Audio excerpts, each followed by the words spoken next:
I want to talk about this more because um, I've been dealing with depression on and off since Teddy came into the world. And of course, it's like, a lot of times they consider it, it's considered postpartum when you have a baby. And I had a real insane,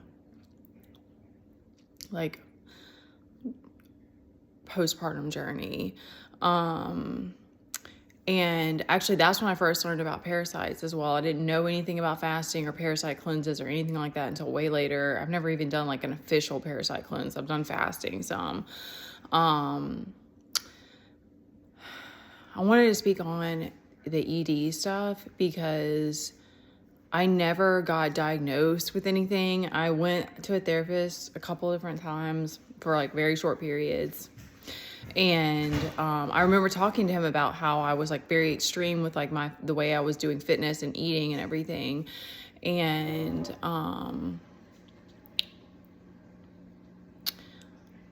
he was like, but like this happens a lot, whereas like it doesn't get diagnosed. It doesn't get like, it goes under the radar because it's linked. It's more mental than anything else. I mean, it's physiological too, but like it's, it starts with you trying to control your own body, your physiology.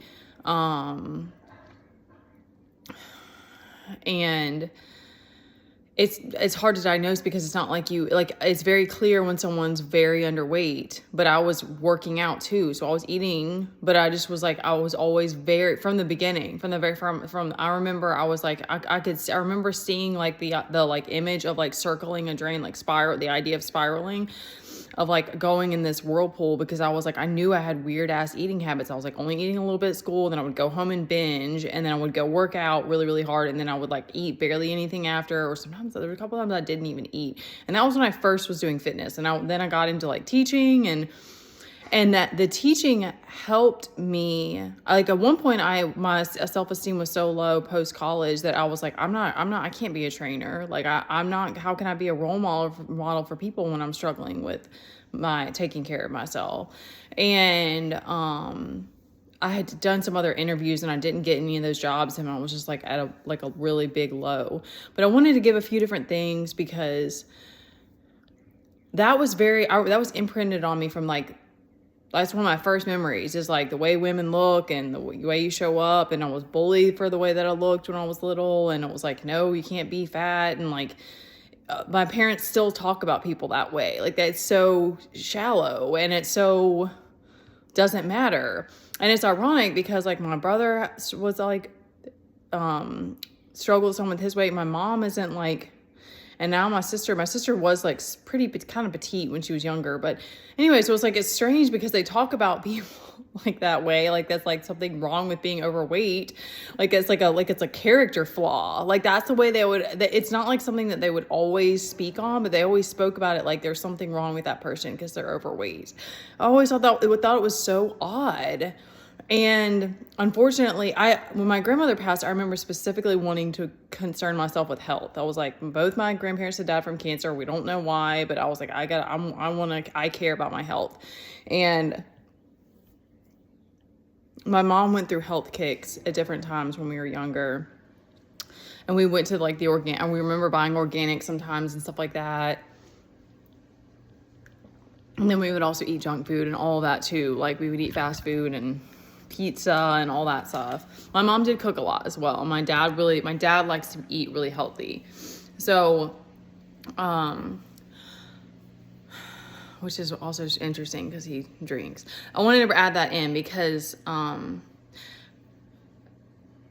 try to stay on track here, but it's like a lot of different pieces that are like, it's not like a specific timeline that goes like do.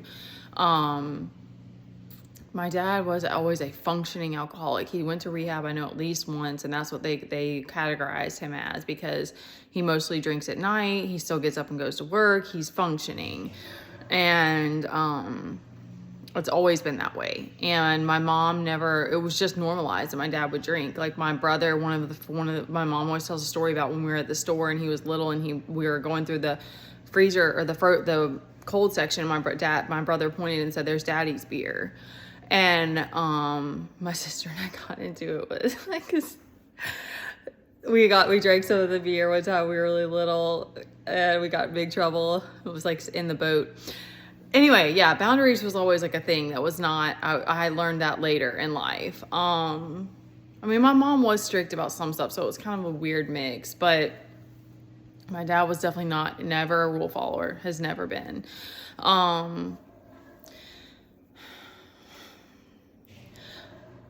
So it's very weird now looking back, because I'm like, it's strange to me that my mom would have like normalized that kind of stuff. But it was just very much like, yeah, we just don't talk about those things. We brush it under the rug and we just keep trucking, kind of, or something. And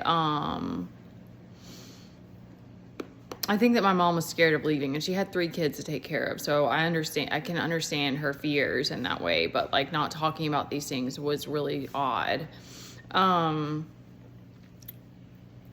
So I think that I remember being able to pour my emotions into fitness, like was there something going on at home? And obviously I was 16. I didn't really get into it before I was 16 because I couldn't drive. And I remember going to the gym and doing the little test so that you can be like a teen certified, like, person. And I remember just falling in love with all the different options. It's like a playground. I think that's for a lot. I do think it has to do with my son's on. Like it's like a playground to me, a gym, and it's social, and you get to talk to people, and people are in a good mood.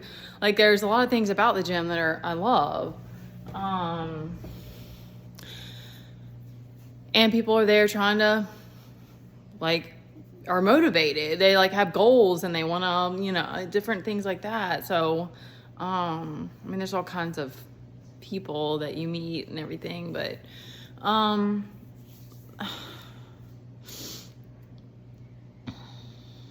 there's a couple of points.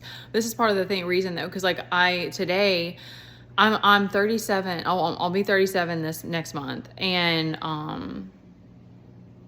I didn't really slow down once I started doing fitness around 18, and I started teaching when I was 18. And I would get up at 5 a.m. to go take these classes. I wanted to learn as well, but I remember I would get up at like before school and go to these classes. Like I was crazy, I was radical, and I was just like, but I am driven, but like I was extreme from the beginning. And then I started doing races, and then I was like, I gotta do a half marathon. Never done a full marathon, so never got that crazy with the running.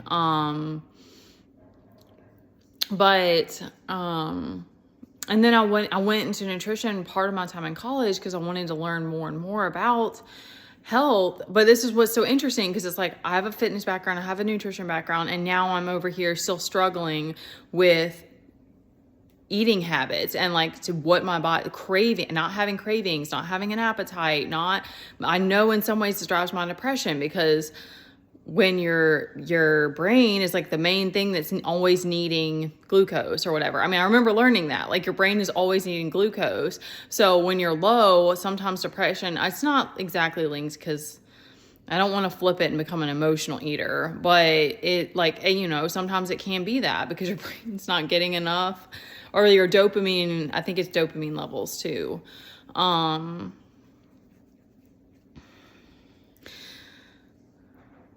And I remember opening up to and I remember calling it a monster. And I remember saying that to my ex. So I've dated people. I dated people in all this time when I was just like going hard all the time. Like at one point I became obsessive with the scale, and I was down to like 115, and I was like obsessed with weighing myself all the time. And all of this stuff I hid it from everybody. And one of the ways that I was able to do that is because I didn't have like close relationships with people. It's funny because this is why I wanted to talk about it, because it's like I did have roommates. Like I lived with people. There were a few different times that it got in the way. Like the way that I worked out and ate got in the way, and those were the only times that it was like brought to people's attention that it was a problem. And the one thing was the way that I was eating, because it's like I would bring literally, which I still to this day do this, but like because I like to eat spinach. I do want to eat healthy. Like I would eat raw spinach, and I would bring bags of spinach and like certain foods to like wherever I was traveling, because I was like, I have to have these things. I have to have them. And that's a red flag. Like that's just a little bit weird. And Another thing was I always wanted to make sure there was a gym or somewhere for me to go work out. I mean, I used to be crazy about like having a gym because it was like I had specific things that I would do. But I worked out outside too, and I would run outside and stuff. What was another thing? Shoot. Oh, my workouts. There were a couple of times where one time I was supposed to meet up with John, Teddy's dad, and I stood him up essentially because I was so late to show up to go eat with him, and he was already done eating by the time I got there, and he got upset. Rightfully so. Like, it was messed up because I was scheduled to meet him, and I would do stuff like I would blow people off. Thank you. I knew there was more. That's a big one. That's a red flag. Like, I would blow people off to go work out and stuff. It was like everything went. It was like my workout, my eating, and my workout routine controlled my life. And I would wake up thinking about when am I going to work out? What am I going to do? When am I going to fit it in? Like all of that, like it was like incessant. And that's to me where that devil energy comes from. And then the control with the eating. So it was like, it was something in my life that I had control of. And it made me feel like I was in control of life, or like it was a false sense of safety. And it was like, and then later when I started then I had a child, got pregnant. I still was working out, but like my hormones took over for sure. And I did thankfully care about my kid's growth and his health and in my belly. So you're breathing for two. Like, it's just, there are some people out here. I've seen a girl who did like a race once. I mean, like, that's wild to me. I was not doing all that. I did jog a little bit. I jogged a few times while I was still pregnant. It gets harder and harder toward the end, and I do think that was what made my water break, because I was worked out. But it does keep your blood pressure down. So if you can work out, anyway, that's up to you with when you're pregnant. But like, it is good. It does keep your blood pressure down. But yeah, so then afterward, you're becoming a new mom and you're adapting and all that. And I just struggled deeply with depression because I was not a homebody before that. I had multiple jobs. I was out and about. I was going to the gym, and I never had to stay home all day. I was not like not like I never did, but it just was not like a thing. I was not a homebody. And so that alone, and how much you're sitting, like they try their best, but like you don't get the full picture when you go to the breastfeeding classes. Like, it's just, they're like, oh yeah, you get these breaks. And it's like, you get like short breaks, and then they're up and they need to feed again in the beginning, and until they're sleeping through the night. So it takes over your life, and you quit. You don't have a choice. You have to adapt. And so it took me a while before I did some at-home workouts, and then it took me a while before I was back in the gym. And then I was going to this like meathead gym, and I was teaching there, and that got me into lifting. And that is one of the things I'm very grateful for, because I do think in general, like, my body, I don't know about my nervous system, but I know my body does better. Like, I love running, but it is a lot on my legs with varicose veins, and like, I still love running, but I do feel like, lifting has its own, like, with bone mineral density and like your resting metabolic rate and stuff like that. I think it's better. Now Pilates is the big thing though. So for women, it's kind of tricky because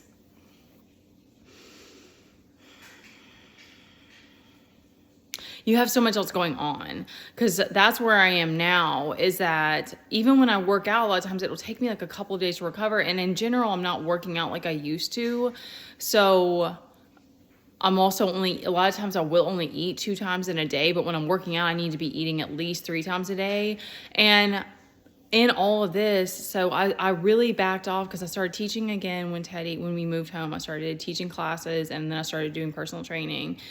And I would work out twice a day. Sometimes I would nap some days, which, I mean, you gotta do what you gotta do, but like, that's how hard I was pushing myself. And all of that really slowed down in 2020. And that's when I first started getting into spirituality and meditation, and then on and on from there. And I was dealing with like severe fatigue for the first time. I started dealing with some fatigue after having Teddy, and I got varicose veins, and I remember feeling that around my period, around my cycle, I was dealing with some fatigue, and then it got worse around 2020, but like life slowed down immensely. So I was able to rest a lot. And then since that point, I've only had a couple clients here and there. Have I done any classes? I'm not sure if I've taught any. I feel like I did at some point. And then I work out like 2 or like on a good week 3. Like 4 days a week was like a big week for me if I even get that many days in. So like all of that has drastically changed. And yet I'm still, the depression could be lots of things like that. I don't think that's only linked with food. But I don't have my hormones, I feel like, are out of whack a lot of times. I don't have an appetite. And that's why I'm saying it's not fun anymore. It's not cute anymore, because now it's like, I'm not, the inner work has its own, and I honor my body when it's like, if I cannot, the forced, that's what I mean too about it not being cute. The mechanical eating is like one of the I was gonna say nastiest, one of the most gruesome to me, because I also, see, it's hard to piece it together. I went through an experience where my mom force fed me one time because I was fasting for like 20 hours after while I was working out, and she found out, and that was in high school, and she like force fed me and made me stay home, and she took me to go get sushi, which is one of my favorite foods. But I remember it being very traumatic. It wasn't a healing, loving experience. And there was another time when I was just out of college that I was staying home and I was trying to find a job, and I think I started doing waiting tables because I did these other interviews and I didn't get those jobs, and my self-esteem was just really low because I was busy in especially my last couple of years of college. I was like teaching all the time. I was, like I said, I would burn the candle at both ends. Like that was definitely a habit that I picked up from my parents. And all of that stopped when I moved home, and then I was doing interviews but not getting those jobs. So I was just like at a really low self-esteem and didn't know what I wanted to do and stuff like that. And I remember some of my lowest days, I would just be like I had like no energy, and I would be sitting on the couch watching TV. Like I was still working out, but I was waiting tables, which is a busy job. And I was just not taking care of myself. Like I remember I would stay up until like 3 and 4 a.m. Sometimes like I'd go to work, go work out for like crazy hours, come home and then eat, and then like stay up till like super late. And my mom, and like I just didn't have like my passion or like purpose, or like I didn't know what I wanted. I didn't know, and I wasn't out like drinking and like doing stuff like that, but and I remember my mom didn't do anything to like motivate me or be like, well, let's like explore what you might want to do, or like she didn't want to help me at all. And that was one of the things too that I realized was like, I'm on my own on this, and I don't have supportive parents as far as like what I want to do with my life. And my mom was working and stuff like that. Like I was grown at that point in a sense, but to me it was like very obvious that I was struggling because I was normally very driven. Like that was the first time in my life that I was like losing drive and like, and being lost kind of. And then fast forward to me getting pregnant, essentially. Like I was working like 2 or 3 jobs. I was doing some work for my mom and like doing cold calls, and like I had multiple jobs going. Like I was staying busy, but I was doing waiting, which I loved waiting tables. I loved doing that. But it was like I knew that I hadn't found the career that I wanted to do. And then I got pregnant, and then all this other stuff happened. So my eating stuff always kind of flew under the radar because it was a control thing. And I was like, I didn't let anybody too close to me so that they would know that I was struggling with this stuff. And when I did open up like to my ex, he was like, well, you need to go to a therapist. Like, I don't know how to help you. And it wasn't like that.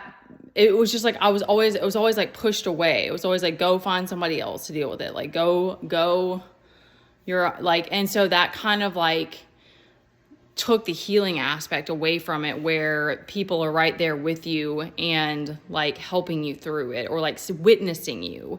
And I remember there's couple of times like when I was breastfeeding and John had to feed me, and I remember one time Teddy just, I don't know why, just one day he like just chose to feed me, because kids do that where they like mimic what you do for them. And I remember how healing it was. And that's one of the things that I practice sometimes is I go to the mirror and I watch myself eat, and I also try to practice gratitude and being present while I'm eating. And I wanted to share this is really long now, because honestly don't have all the answers, because I don't have an appetite most of the time. I still mechanically eat a lot, and my fitness has still changed so much, and I still love fitness, and it makes me sad because I can't work out really the way that I want to, because I don't have the energy for it. My body like can't, and I'm dealing with depression, and I have to fit it in too with my kid, but like I used to have plenty of energy for it, and now it's different. It's not like that anymore.